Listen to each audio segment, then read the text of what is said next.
এবার মিঠিঝোড়া ধারাবাহিকের স্লটেই আসতে চলেছে নতুন ধারাবাহিক দুর্গামণি ও বাঘমামা।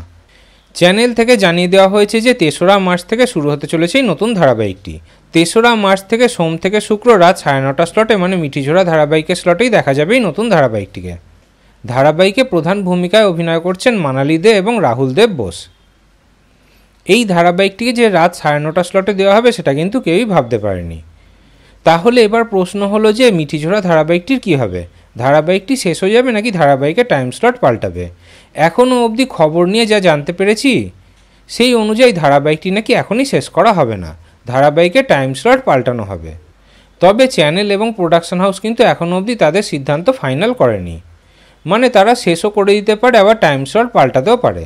তবে এই মুহূর্তে যা খবর আছে সেই অনুযায়ী ধারাবাহিকটি টাইম স্লট পাল্টানোর সম্ভাবনাই সবথেকে বেশি।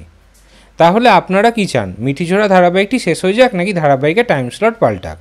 এই বিষয়ে আপনাদের কি মতামত কমেন্টে অবশ্যই জানাবেন।